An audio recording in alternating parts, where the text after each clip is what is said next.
ప్రభుత్వం ప్రతిష్టాత్మకంగా నిర్వహిస్తున్న ప్రజా సాధికార సర్వేను ఆషామాషిగా భావిస్తే అధికారులపై కఠిన చర్యలు తప్పవని ఏపీ ముఖ్యమంత్రి చంద్రబాబు హెచ్చరించారు. మంత్రులు, కలెక్టర్లతో వీడియో కాన్ఫరెన్స్ నిర్వహించిన సీఎం పూర్తి సమయం సర్వేకు కేటాయించాలని ఆదేశించారు. ఇంజనీరింగ్ విద్యార్థులను సర్వేలో గణకులుగా వినియోగించుకునే అంశాన్ని పరిశీలిస్తామని స్పష్టం చేశారు. రాష్ట్ర ప్రభుత్వం ప్రతిష్టాత్మకంగా ప్రారంభించిన ప్రజా సాధికార సర్వే కార్యక్రమం పురోగతిని ముఖ్యమంత్రి చంద్రబాబు ఉండవల్లిలోని తన నివాసం నుంచి వీడియో కాన్ఫరెన్స్ ద్వారా సమీక్షించారు.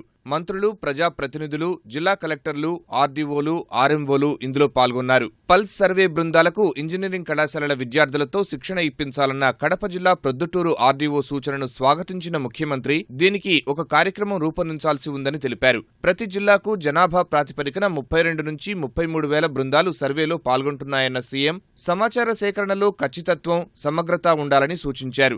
5వ తేదీలోగా పింఛన్ల పంపిణీ పూర్తి చేసి మళ్లీ పూర్తి స్థాయిలో సర్వేలో పాల్గొనాలని అధికారులను ఆదేశించారు. సాంకేతిక సమస్యలు వచ్చినంత మాత్రాన సర్వేను పక్కన పెడితే సహించబోనని హెచ్చరించారు.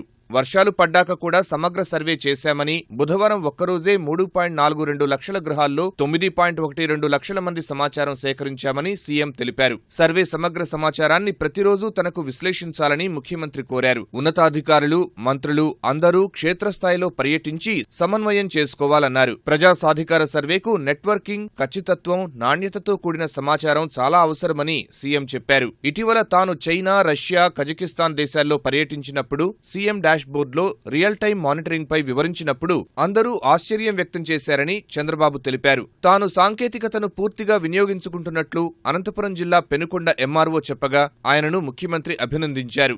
కలెక్టర్ సహా ప్రతి ఒక్కరూ వీడియో కాన్ఫరెన్స్ కు హాజరు కావాల్సిందేనని, ఇందుకు మినహాయింపులేమీ లేవని ముఖ్యమంత్రి స్పష్టం చేశారు.